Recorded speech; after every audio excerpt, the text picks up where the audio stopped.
Her her Mahadev. Welcome back my YouTube channel Ruby Pal vastu tips.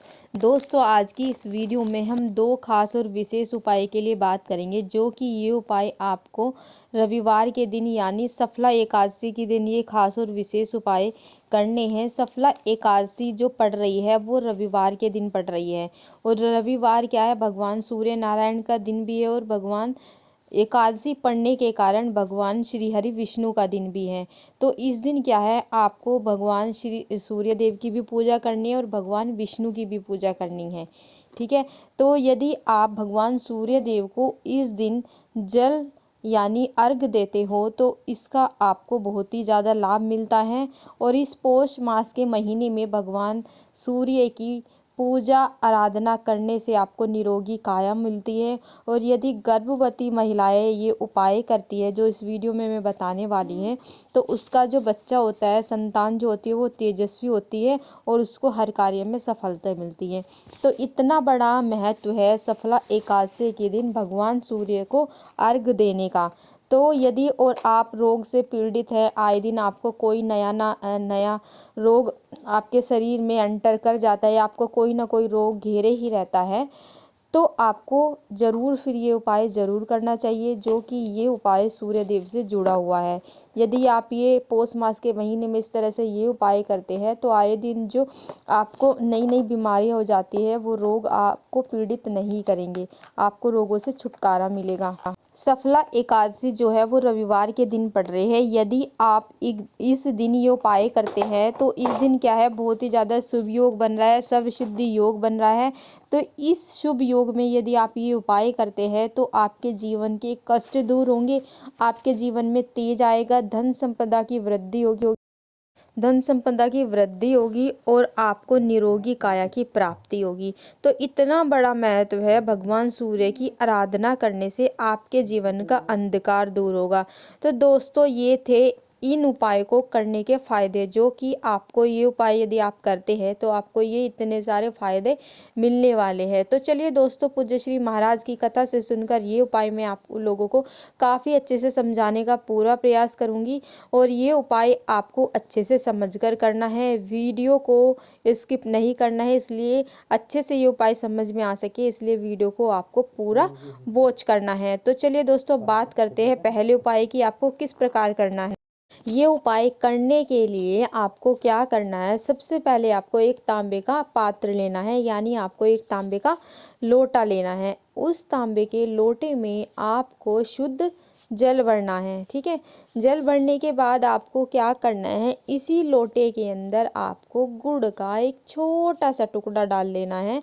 और इसके बाद आपको जो दूसरी चीज़ इस लोटे के अंदर डालनी है, ओम नमो भगवते वासुदेवाय बोलते हुए ही आपको ये सारी चीज़ इस लोटे के अंदर डालनी है। ओम नमो भगवते वासुदेवाय मंत्र का उच्चारण करते हुए आपको एक चुटकी काले तिल इस लोटे के अंदर आपको डालनी है। इसके बाद आपको क्या तीसरी चीज़ क्या डालनी है, एक चुटकी आपको हल्दी डालनी है, ओम नमो भगवते वासुदेवाय बोलते हुए इस लोटे के अंदर।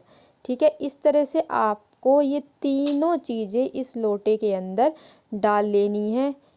ये सारी चीज़ें इस लोटे के अंदर डालने के बाद आपको क्या करना है, ये लोटा आपको आपके घर में जो भी भगवान विष्णु का रूप हो, जो भी भगवान विष्णु की मूर्ति हो, तस्वीर हो, या लड्डू गोपाल का कोई रूप हो, तो उनके सामने आपको ये लोटा रख देना है। और 5 मिनट तक आपको ओम नमो भगवते वासुदेवाय इस मंत्र का आपको जाप करना है। ठीक है, इतना करने के बाद आपको क्या करना है, ये लोटा लेकर आपको पहुंच जाना है भगवान सूर्य देव के समक्ष। ठीक है, और ये उपाय आपको क्या करना है, सूर्य उदय जब होते हैं ना, सुबह का टाइम, उस समय आपको ये उपाय करना है। तो आपको क्या करना है, भगवान सूर्य देव के समक्ष ये लोटा लेकर आपको पहुंच जाना है। इसके बाद आपको क्या करना है, इस लोटे से ओम श्री सूर्याय नमः मंत्र बोलते हुए इस तरह से आपको अर्घ देना है।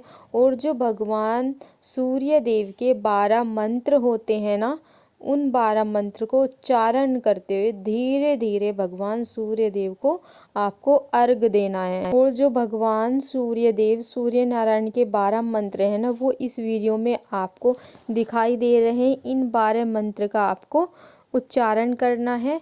ये 12 मंत्र बोलते हुए आपको भगवान सूर्य देव को अर्घ देना है। ठीक है, आप फ़ोन में से भी देखकर बोल सकते हो और किसी जगह आप ये नाम पूरे 12 नाम नोट करके भी, ठीक है, आप देखकर ये भगवान सूर्य देव को अर्घ देते समय भी इन मंत्रों का आप उच्चारण कर सकते हैं।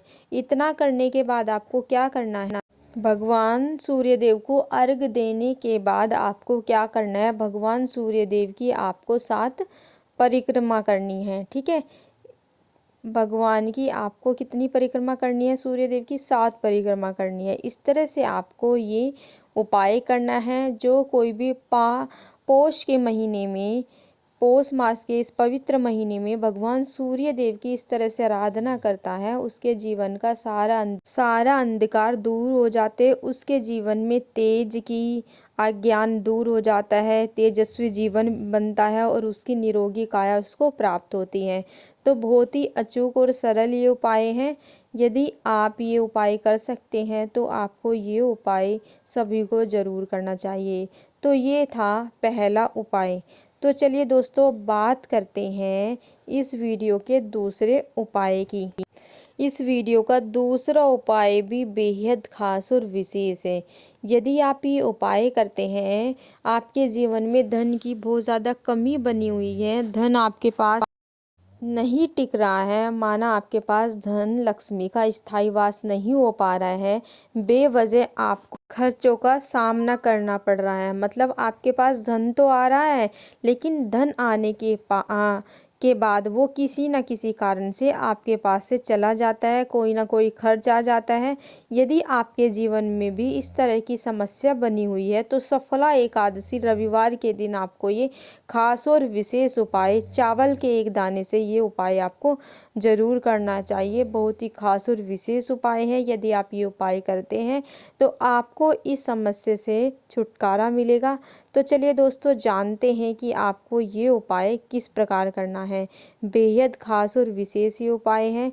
तो ये उपाय करने के लिए सबसे पहले आपको एक बेलपत्र लेना है। ठीक है, वो बेलपत्र जो आप एक लेंगे ना, वो बेलपत्र बिल्कुल साफ़ सुथरा होना चाहिए, कहीं से भी खंडित नहीं होना चाहिए, मतलब कटा हुआ नहीं होना चाहिए। इसके बाद आपको 1 से 2 चम्मच आपको शहद लेनी है। किसी एक छोटी सी कटोरी में आप 1 से 2 चम्मच आपको शहद लेना है। इसके बाद आपको जो नेक्स्ट चीज़ लेनी है वो है आपको चावल। चावल को आपको सिर्फ और सिर्फ एक दाना लेना है और एक दाना वो खंडित नहीं होना चाहिए। ये सारी चीज़ें लेकर आपको पहुंच जाना है महादेव के शिवलिंग के पास और आपको एक तांबे के लोटे में जल भी लेकर जाना है। ठीक है, ये सारी चीज़ें लेकर आपको पहुंच जाना है महादेव के शिवलिंग के पास।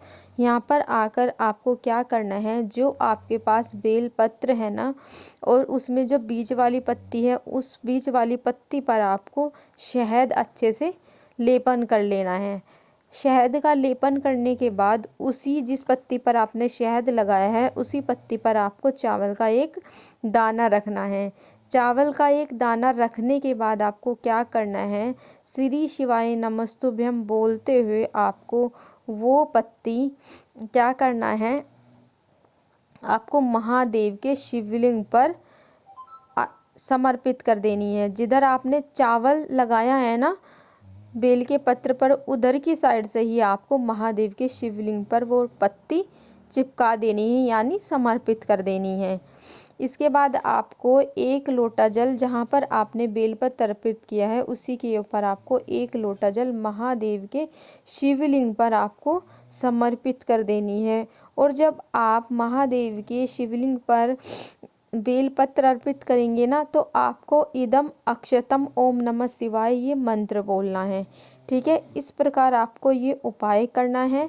यदि आप ये उपाय करते हैं तो आपको क्या है, जो धन की समस्या बनी हुई है, धन बेवजह से आपका जो खर्च हो रहा है, स्थायी वास आपका घर में नहीं है, वो आपकी प्रॉब्लम जो है वो सोल्व हो जाएगी और इस तरह की समस्या आपके साथ नहीं होगी। तो दोनों जो उपाय है बेहद खास उपाय हैं। यदि आप ये उपाय करते हैं तो इसका लाभ आपको ज़रूर मिलेगा। तो आपको ये दोनों उपाय रविवार सफला एकादशी के दिन ज़रूर करना चाहिए। तो दोस्तों, यदि आप चाहते हैं कि रेगुलर आप लोगों को इस तरह की वीडियो, इस तरह के उपाय रोज़ मिलते रहे, तो चैनल को सब्सक्राइब ज़रूर कीजिए।